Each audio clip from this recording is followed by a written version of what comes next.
찬송하시겠습니다. 218장입니다. 찬송가 218장.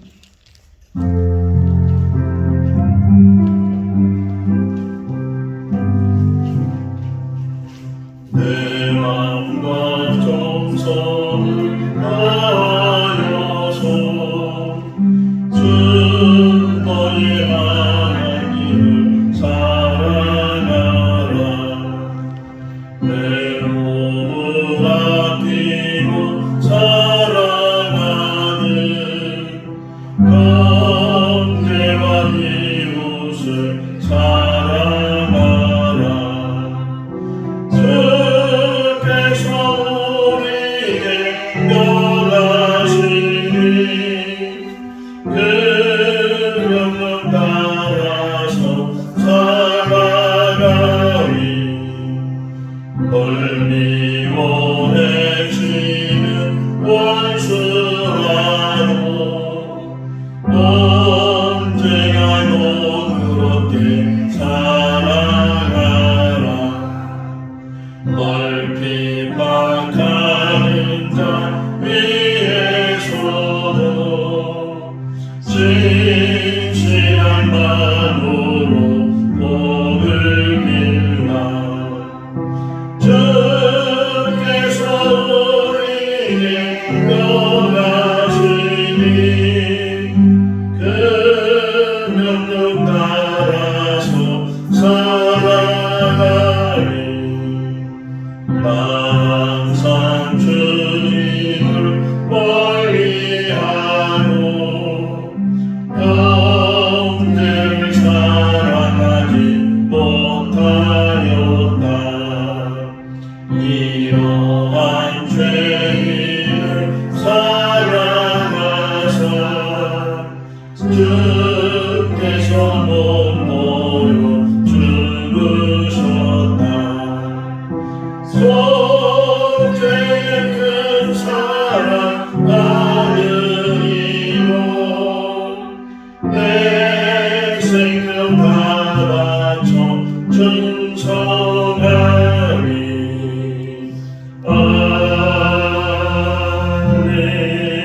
아멘. 고린도후서 12장 11절에서 21절 말씀입니다. 고린도후서 12장 11절에서 21절 말씀. 내가 어리석은 자가 되었으나 너희가 억지로 시킨 것이니 나는 너희에게 칭찬을 받아야 마땅하도다. 내가 아무것도 아니라 지극히 크다는 사도들보다 조금도 부족하지 아니하니라. 자기가 된 것은 내가 너희 가운데서 모든 참음과 표적과 기사와 능력을 행한 것이다. 내 자신이 너희에게 폐를 끼치지 아니한 일밖에 다른 교회보다 부족하게 한 것이 무엇이 있느냐. 너희는 나의 이 공평하지 못한 것을 용서하라. 보라, 내가 이제 새롭게 너희에게 가기를 준비하였으나 너희에게 폐를 끼치지 아니하리라. 내가 구하는 것은 너희의 재물이 아니요 오직 너희니라. 어린아이가 부모를 위하여 재물을 저축하는 것이 아니요 부모가 어린아이를 위하여 하느니라. 내가 너희 영혼을 위하여 크게 기뻐함으로 재물을 사용하고 또 내 자신까지도 내어주리니 너희를 더욱 사랑할수록 나는 사랑을 덜 받겠느냐. 하여간 어떤 이의 말이 내가 너희에게 짐을 지우지는 아니하였을지라도 교활한 자가 되어 너희를 속임수로 쫓아였다 하니 내가 너희에게 보낸 자 중에 누구로 너희의 이득을 취하더냐. 내가 기도를 권하고 함께한 형제를 보내었으니 기도가 너희의 이득을 취하느냐. 우리가 동일한 성령으로 행하지 아니하더냐. 동일한 모두로 하지 아니하더냐. 너희는 이때까지 우리가 자기 변명을 하는 줄로 생각하는구나. 우리는 그리스도 안에서 하나님 앞에 말하노라. 사랑하는 자들아, 이 모든 것은 너희의 덕을 세우기 위함이니라. 내가 갈 때에 너희를 내가 원하는 것과 같이 보지 못하고 또 내가 너희에게 너희가 원하지 않은 것과 같이 보일까 두려워하며 또 다툼과 시기와 분쟁과 장짓는 것과 비방과 수군과 거만함과 혼란이 있을까 두려워하고 같이요. 또 내가 다시 갈 때에 내 하나님이 나를 너희 앞에서 낮추실까 두려워하고 또 내가 전에 죄를 지은 여러 사람의 그 행함과 더러움과 음란함과 호색함을 피하지 않았기 때문에 슬퍼할까 두려워하노라. 아멘. 할렐루야. 아멘. 지금 청주에서 목회하고 있는 제 동기 목사님이 계시는데 그 목사님이 아주 어린아이를 집에 데리고 와서 양육을 하고 있어요. 그러니까 입양은 아닌데 그 아이가 어느 정도 나이가 들 때까지 그 아이를 돌보는데 그 아이는 이 자폐가 있는 아이라 정신적인 장애를 가지고 있고 또 육체적으로도 장애를 가지고 있는 그런 아이를 갓난아기 때부터 데리고 와서 지금도 양육을 하고 있는데 가끔 저도 이제 그 아이를 보았는데 혹이나 그 아이를 저보고 하루만 좀 봐달라고 한다면 저는 못할 것 같아요. 한 시간도 못 볼 것처럼 그 아이가 또 얼마나 고집이 센지 자기 마음대로 안 되고 막 몸으로 부딪히기도 하고 소리를 지르기도 하고 근데 그런 아이를 정말 집에 데리고 와서 그 아이를 자식보다 더 사랑하면서 그 아이를 키우는 그런 모습을 보면서 혹 주변에서는 아니 목회나 잘하지 그런 아이 데리고 와서 그렇게 힘들게 고생하냐고 이렇게 이야기하는 사람들도 있을지 모르는데 가만히 제가 그 옆에서 그 친구 부부의 하는 모습을 보면서 참 사랑이다. 하나님의 사랑이 아니면 저렇게 할 수가 없다. 그 아이의 엄마도 그 아이를 버렸거든요.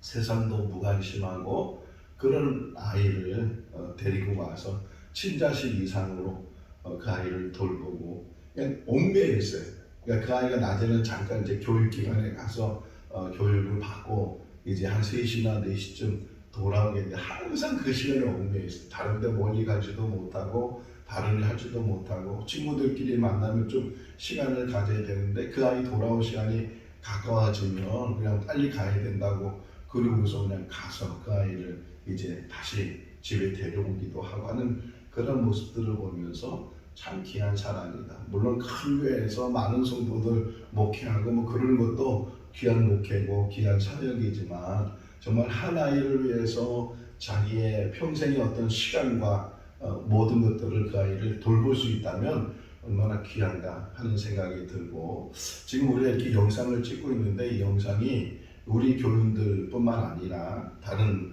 사람들에게도 또 다른 나라에 지금 한 7, 8개 나라에 있는 분들이 지금 이 영상을 같이 보면서 예배드리고 같이 신앙생활하고 있는데 그 중에 한 분이 미국 달라스 공항에서 근무하시는 우리 온라인 성도님이 계세요. 오래전에 이렇게 계속 이 새벽 예배나 주일 예배 이러면서 심지어는 그분은 이 새벽 예배를 2-3번 이상 하루에 보시는 그런 분인데 오늘 새벽에 제가 일어나서 카톡을 확인해 보니까 그분한테서 이제 문자가 왔어요. 문자가 목사님 오늘 이제 공항에서 일하니까 승객들 이렇게 체크하고 이렇게 하는 건데 오늘 특별한 분을 만났습니다. 이렇게 하면서 이야기를 했는데 특별한 분이 누구냐? 이름이 스미스인데 스미스 부부가 이제 들어오는데 한국을 경유해서 베트남을 가는 거예요.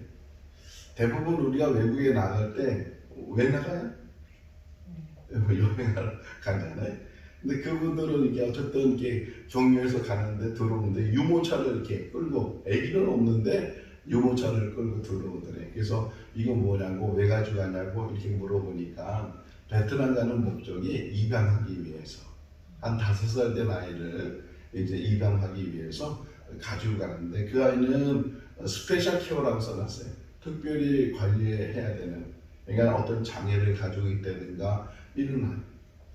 옛날에 제가 영화 본 기억 중에 하나가 어떤 두 부부가 아기를 낳지 못해서 그래서 이제 고아원에 가서 이제 아기를 하나 입양하는 그런 모습을 보았는데 그때 그 두 부부가 아이를 쭉 이렇게 있는데 그 아이들 중에서 어떤 아이를 택할까요? 예쁜 아이, 똑똑하게 생긴 아이, 이런 아이를 택하잖아요. 물론 그것만 해도 얼마나 귀한지 몰라. 부모가 버리고 부모 없이 큰 아이를 데려다가 키우는 것이 얼마나 귀한 일이겠어요. 그런데 외국 사람은, 미국 사람들은 그보다 더 남들이 관심을 갖지 않고 장애가 있고 오히려 이런 아이들을 데려다가 정말 친자식 이상으로 그렇게 양육을 하는 거예요. 그래서 베트남을 간다는 거예요. 지금 그 유모차를 가지고 지금은 빈고로 가지만 베트남에 가서 그 한 아이를 이제 데리고 올 텐데 그것도 그냥 온전하지 못하고 건강하지 못하고 그냥 남들에게는 관심이 없고 남들에게는 정말 장애를 가지고 있어서 그런 아이를 오히려 더 사랑하는 마음을 가지고 데리고, 물론 신앙이 있는지 없는지는 잘 모르지만 그런 모습들, 한 번의 인생을 살아가면서 우리가 어떤 삶을 사는 건가. 오늘 찬송가 부른 것처럼 정말 우리가 이 땅에 사는 날 동안 사랑을 가지고, 심지어는 원수도 사랑을 가는 마음을 가지고 지금 살아야 된다고 우리에게 이야기를 하고 있는데, 이 땅에 한 번 사는 인생 속에서 어떤 모습으로 우리가 살면 참 하나님 보실 때, 다른 사람이면 어떡하든 간에 하나님 보실 때 얼마나 귀하고 착하다, 충성되다, 이렇게 말을 들을 수 있는 삶을 사는가. 오늘 본문에 보면, 이게 먼저 19절 말씀 한번 다시 읽어볼까요? 너희는 이때까지 우리가 자기 변명을 하는 줄로 생각하는구나. 우리는 그리스도 안에서 하나님 앞에 말하노라. 사랑하는 자들아, 이 모든 것은 너희의 덕을 세우기 위함이라. 이 사도 바울이 복음을 전하기 위해서 여러 지역을 다니고 정말 말로 다 표현할 수 없는 그런 고생과 어려움을 당했는데, 그 이유가 뭐냐? 하나님의 사랑을 전하기 위해서, 복음을 전하기 위해서, 그리스도가 우리의 구주이시고 그리스도를 통해서만이 우리의 모든 죄의 문제가 해결되고 죽음의 문제까지도 해결되고 하나님께서 예비하신 영원한 그 하나님 나라가 우리 가운데 있다는 이 기쁜 소식을 전하기 위해서, 또한 오늘 본문에 보면요, 아버지의 마음이야, 부모의 마음이야. 이 고린도 교인들 향해서 내가 너희한테 돈을 원하냐, 뭘 재물을 원하냐. 이 복음 전하는 것이 돈벌이가 되는 것이 아니고, 복음 전하는 것이 어떤 출세길이 아니고, 오히려 자기 목숨까지, 여기 나오잖아요. 15절에 보면 내 자신까지도 내어주는, 내 자신까지도 헌신할 수 있는 그런 사랑을 가지고 지금 너희들을 사랑하고 너희들을 위해서 이렇게 헌신하고 덕을 세우는 일에 최선을 다했는데, 그런데 들려오는 이야기를 보게 되면 그 유언비어에 너희들이 현혹이 돼가지고서 그런 말을 듣고서 계속 비난하고 오히려 나에 대해서 그런 없는 말까지도 만들어서 그렇게 나를 막 힘들게 하는, 이 바울이 얼마나 힘들었으면 다른 지역에 가서 이렇게 복음을 전하면서도 계속 그런 말이 떠나질 않는 거예요. 잔상이라고 그러잖아요. 어떤 말을 듣게 되면 그 말이 계속 귀속에 들려지게 되고 계속 그것이 마음에 남아 있어서 정말 손에 일이 안 잡힌다고 얘기하잖아요. 그런 지금 상황에서 바울이 이 편지를 쓰게 되고, 또 이 편지를 쓰기 전에도 디도를 통해서 먼저 쓴 편지를 보내기도 하고 이제 그랬는데, 계속 그래도 그 들려오는 얘기가 계속 소문이 있잖아요. 소문이 들려오는 이런 거 16절 말씀 읽어볼까요? 하여간 어떤 이들의 말이 내가 너희에게 집을 지우지는 아니하였을지라도 교활한 때가 되어 너희를 속임수로 취하였다 하니, 막 바울에 대해서 막 유언비어를 만들고 없는 말을 만들어 가지고서 교활한 자라고, 그런 다른 꿍규가 있는 거라고, 그가 그렇게 헌신하고 그렇게 손해본 일을 하겠냐고. 장사하는 사람들 보세요. 장사를 미치고 판다고, 그 말을 믿지 말라 그랬잖아요. 어떻게 미치고 파냐고, 막 그런 이야기처럼 바울의 그렇게 헌신과 수고가 어떤 꿍꿍이가 있어서 그렇지, 너희들 결국은 돈을 다 뜯어낼 것이고 너희들 다 거기에 빠지게 되면은 다 잃어버리게 될 것이고, 막 이런 이야기들을 막 하니까 또 거기에 혹 빠져가지고서 바울에 대해서 경계를 하게 되고, 바울이 이렇게 2차 선교 여행을 하다 보면 고린도까지 간 이 경로가 있어요. 이렇게 경로가. 근데 정말 고린도 갔을 때는 정말 온 몸이 심신이 지쳐 있었어요.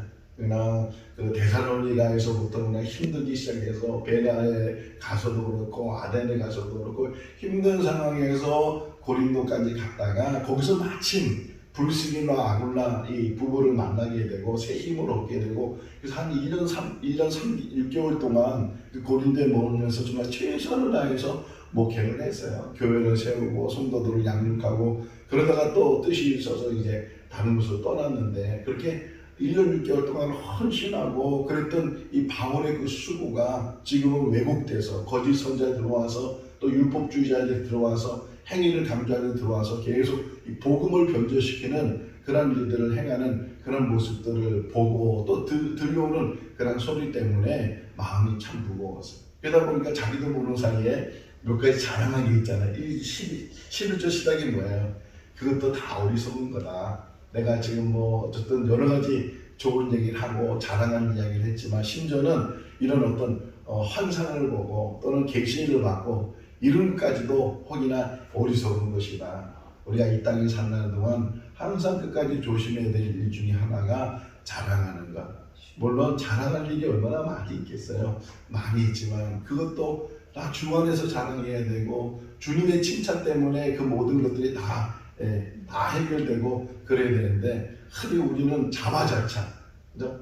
나 같은 사람이 없다. 나처럼 이렇게 충성되고 나처럼 이렇게 열심히 있고 나처럼 이렇게 봉사도 잘하고 그런 마음이 우리 가운데 있다면 항상 그것을 경계해야 되고 늘 주님 앞에 낮아지고 낮춰질 수 있는 그런 신앙이 아니면 자기도 모르는 사이에 교만해지고 자만해지고 자찬하게 되고 그런 일 때문에 넘어진 일들이 참 많이 있다.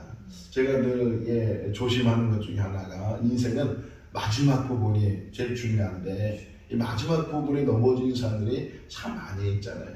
끝까지 우리는 마지막까지 하나님 앞에 엎드리고 마지막까지 한 번은 청주에 일이 있어서 갔다가 이렇게 내려오는데 체육관이 있거든요. 사직동이. 그래서 체육관에서 무슨 큰 행사가 있는지 차들도 많고 사람들도 많이 가고 그래서 무슨 프랑카드가 붙였는데 서품식이라는 프랑카드가 붙여져서 가보니까 카톨릭 이제 신부님이 되는 그런 예식을 그 체육관 안에서 하는 것을 제가 보게 됐는데 꽤 오래 하더라고요. 꽤 오래 했는데 가장 인상이 남은 거는 그 순서 중에 그 소품 받는 이제 신부가 되시는 분들 쭉 앉아 있고 그 뒤에 부모님들이 쭉 앉아 있어요. 부모님들이 쭉 앉아 있고 가족들이 이렇게 있는데 보니까 막 어머니는 막 수건을 눈물 닦고 눈물을 흘리고 막 그런 모습들이 보이고 그래요. 우리 목사 안수 받는다 그러면 뭐 어떤 잔치집같이 막 그러는데 거기는 엄숙하고 숙연하고 그런데 그 순서 중에 제일 마지막에 인상 깊은 것이 뭐냐면 그 순서가 뭐냐면 바닥에 완전히 엎드려. 바닥에 양손을 벌리고 완전히 엎드려. 그게 잊혀지지 않아요. 신부가 되는 게 뭐냐?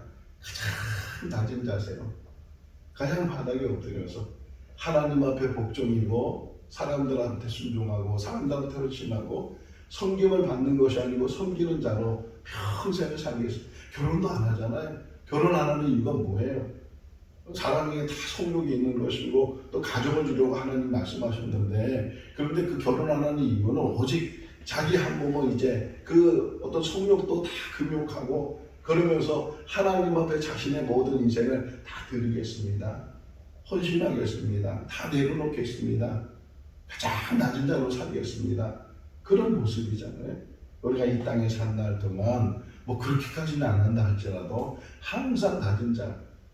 예수님도 말씀하셨어요. 어떤 잔치집에 갔을 때 내가 체면이 있고 내가 지위가 있고 내가 이런 사람인데 그래서 높은 자리에 앉았다가 주인이 와서 너 왜 거기 앉았냐고 저쪽으로 내려가라고 그러면 얼마나 창피를 당하겠는가. 오히려 만석에 앉았다가 주인이 와서 왜 거기 앉으셨냐고 여기로 올라오시라고 이러면 대접받는 건데 자기가 이런 사람이라고 과시했다가 그냥 그렇게 부끄러운 모습을 당하면 얼마나 수치스러웠겠는가. 이 땅에서는 우리가 누구한테 대접받지 못한다 할지라도 높은 자리에 올라가지 못한다 할지라도 항상 낮은 자리에 있다 할지라도 그것이 우리에게 기쁨이 되고 즐거움이 되고 남들이 알아주지 않아도 늘 있는 그 자리에서 감당하는 것. 제가 빗개 전도하면서 우리 아이들 어제 방학했어요. 방학했는데 이제 오늘부터는 아이들이 안 지나갈 텐데 근데 지나갈 때 그 아이들 어떻게 보면은 정말 제가 장가만 일찍 갔어도 그 아이들이 손자 손주 뻘이 됐을 텐데 제가 60이 넘었는데 아직도 할아버지 소리 못 듣고 있는데 어쨌든 그 아이들 보면 벌써 나이가 한 뭐 40살 이상 차이 나잖아요. 그런데도 그 아이들 꼭 제가 먼저 머리 숙이고 안녕하세요 인사하고 그러면서 늘 하는 마음이 정말 주님이 주시는 마음이다. 제가 뭐가 하시겠어요? 그 아이들한테 인사하고 안 하고 뭐 이게 뭐가 무슨 상관이 있겠어요? 근데 정말 사랑하는 마음으로 잠깐 지나가는 거지만요 잔상이라는 게 있잖아요. 평생 그 아이들 위해서 죽을 때까지 그 아이들은 제 모습이 보일 거예요. 그때 그 아저씨, 그때 그 할아버지가 거기서 지나가던 사람들도 마찬가지고 그래서 거기 서 있는 거거든요. 정말 이 땅에 사는 날 동안 아무도 알아주지 않는다 할지라도 대접받지 못한다 할지라도 내가 하나님 앞에 도구로 쓰여지게 되고 하나님의 일을 조금이라도 아주 눈꼽만큼이라도 그 일을 감당할 수 있다면 그것이 우리에게 기쁨이 되어야 된다. 때로는 모함을 받고 때로는 막 이상한 말을 듣고 그런다 할지라도 거기에 넘어지거나 그것 때문에 실망하는 낙심하지 말고 꿋꿋하게 주님의 일을 감당하게 되면 때가 되면 주님께서 다 세워주시고 낮아지면 높아지는 것이 하나님의 원리, 하나님의 은혜 그런 은혜가 우리 가운데 항상 있을 수 있기를 바랍니다. 자 17절 말씀에 보면 이 바울뿐만 아니라 바울의 동역자들 이야기예요. 디도와 더불어서 한 형제를 보냈어요. 그래서 그들이 모아둔 연보를 가지고 이제 기근이 들었던 예루살렘 교회 성도들에게 갖다 주는 일을 하게 되는데 그 돈을 옮겨가는 거잖아요. 혹이나 이게 또 이게 어떤 모함이 있거나 또 유언비를 만들어 가지고서 저들이 돈을 탐하게 되고 돈을 뜯어간다고 그렇게 말을 만들면은 또 이게 말거리가 되고 그런 어려움을 당할 수 있는데 그래서 얘기하는 거예요. 내가 보낸 디도나 또 다른 한 형제나 이런 모든 사람들이 너희한테 무슨 일을 했느냐, 돈을 달라고 했느냐, 또 비용을 달라고 했느냐 이런 모든 일들을 그러니까 이 이야기를 제가 보면서 그 사람도 중요하지만 그 사람과 함께하는 사람도 중요하다. 우리 교회도 마찬가지예요.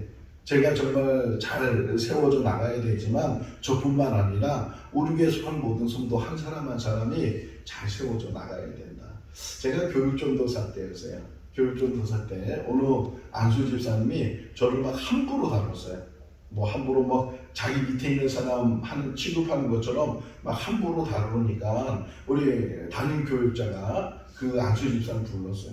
아주 야단을 쳤어요. 야단을 쳐가지고서 이분은 나와 같은 분이라고 저를 가르쳐서 이분은 나와 같은 분이에요. 내가 할 일을 내가 다 못하니까 동역자를 세운 거라고 교육전도사라고 해서 함부로 말하거나 함부로 다루면 안 돼요. 나를 대하는 것처럼 나를 대하는 이상으로 이분에 대해서 존경심을 가져야 되고 예의를 가져야 되고 막 그렇게 야단치는 것을 제가 그때 옆에서 보면서 참 우리 제가 모시고 있는 그 담임 교육자가 너무 훌륭하신 거예요. 내가 혼자 하는 것이 아니고 같이 하는 거는 같이. 우리 모두 같이 생건진족교 모든 성들이 같은 마음을 가지고 같은 모습으로 같이 주님의 일을 감당할 수 있기를 바랍니다. 한 사람 한 사람이 예수의 모습으로 작은 예수가 돼서 정말 예수님이 이 땅에 내가 섬김을 받으러 온 것이 아니고 섬기러 왔다고 말씀하신 그 말씀을 우리가 실천하면서 우리 모두는 대접받기보다는 대접해주는 사람이 되고 섬기는 사람이 되고 사랑을 나누는 사람이 되고 여기 아까 우리 읽은 것처럼 19절에서 읽은 것처럼 덕을 세우는 사람 교회 안에서도 덕을 세우고 가정에서도 직장에서도 모든 사람들에게 덕을 세우는 그런 삶이 우리의 삶이 된다면 정말 한 번 사는 인생인데 얼마나 값진 인생이 될까. 사람들은 세상에 취하고 쾌락에 취하고 그냥 즐거움이 취하고 그렇게 취해 살지만 혹이나 이 땅에 우리가 고난 속에서 어려움 속에서 힘든 그런 요정 속에 살지만 순례자라는 순례자의 의미속이 뭐예요? 고생도 다 감당하는 데 지나가는 그런 나그네처럼 그 모든 것들을 짊어지고 다 감당하는 그런 삶을 사는데 그런 삶이 우리의 삶이 될 수 있기를 바랍니다. 마지막 뒷부분이 뭐냐면 다시 만날 텐데 이제 세 번째 가서 다시 너희들을 만날 텐데 혹이나 아직도 회개하지 못하고 아직도 사람을 모함하고 사람을 힘들게 하는 그런 사람들을 내가 다시 만났을 때 그 사람들에 대한 감정이 내가 이렇게 막 끌어올라가지고서 그들과 싸우고 그들에게 대해서 막 투쟁하고 그럴까봐 내가 두려운 마음이 있다. 물론 그런 사람들을 교회에서 인정하거나 교회에서 영접해서도 안 되겠지만 또 그들과 더불어 싸워서 똑같은 사람이 돼서도 안 될 텐데 그런 걱정 속에서 지금 마지막 가기 전에 내가 세 번째 이제 가려고 하는데 어쨌든 이 문제 그 사람들의 모습 모든 것이 예수님도 그런 말씀하셔요. 사람 나무는 열매를 보면 알 수 있다는 게 사람도 마찬가지. 그 사람도 말만 잘해서 그 사람이 좋은 사람이 되는 것이 아니고 말과 행함이 같아야 되는 사람. 우리가 이 땅에 사는 날 동안 또 신앙으로 사는 날 동안 정말 말과 행함에 있어서 부끄러움이 없이 하나님 앞에 설 때도 잘했다 칭찬 들을 수 있는 그런 삶이 우리 삶이 될 수 있기를 바랍니다. 항상 십사이지 말고 항상 하나님 앞에 때로는 누명을 쓰고 때로는 어려움을 당한다 할지라도 그것 때문에 넘어지지 말고 그것 때문에 좌절하지 말고 더 인내하면서 끝까지 주님 바라보면서 주님이 주어진 예수님 말씀하시잖아요. 자기를 부인하고 자기의 주어진 십자가를 지고 나를 따르라 이렇게 말씀하시는 것처럼 늘 우리를 부인하고 바울이 고백합니다. 나는 날마다 죽노라. 날마다 죽어지는 인생 그러면서도 예수 안에 다시 살아나고 예수 안에서 그 일을 감당하는 오직 사랑이에요. 그 사랑으로 우리의 삶을 살아가는 귀한 삶이 될 수 있기를 주님의 이름으로 축원합니다. 아멘. 기도하겠습니다. 사랑과 은혜가 많으신 하나님 아버지 무더운 여름 날씨 가운데서도 건강 주시고 믿음 주시고 사모하는 마음을 주시고 또 이렇게 새벽 이 시간 하나님의 교회에 나올 수 있도록 인도하여 주신 것 감사합니다. 또 영상을 통해서 함께 제단 쌓는 귀한 성도들 어느 곳에 있든지 어느 나라에 있든지 동일한 마음을 주시고 함께 하나님 앞에 낮아지고 겸손할 수 있도록 은혜로 도와여 주시옵소서. 한 번 사는 인생 속에서 어떻게 살아야 되는지를 깨닫는 지혜를 덧입혀 주시고 오직 예수님의 사랑 안에서 살아가는 우리들 되게 하여 주시옵소서. 다른 사람에게 유익을 주고 덕을 세우는 삶이 되게 하시고 사랑을 실천하는 그런 삶이 되게 하여 주시옵소서. 우리가 가난한 사람을 다 도울 수도 없고 어려운 사람들을 다 살필 수도 없지만 우리 각자 주어진 환경 속에서 작은 부분에도 섬기며 또 돌보며 사랑을 나눌 수 있는 그런 삶이 되게 하여 주시옵소서. 생거 진족에 축복해 주시고 또 생거 지으신 모든 성도들 가정들 자녀들 또 하는 모든 생업들을 지켜주시고 주 안에서 형통케 하여 주시옵소서. 오늘 기쁜 귀한 하루의 삶이 되게 하시기를 간절히 바라고 우리를 구원하신 예수님의 이름으로 기도하옵나이다. 아멘. 마쳤습니다. 자유롭게 기도하시기 바랍니다.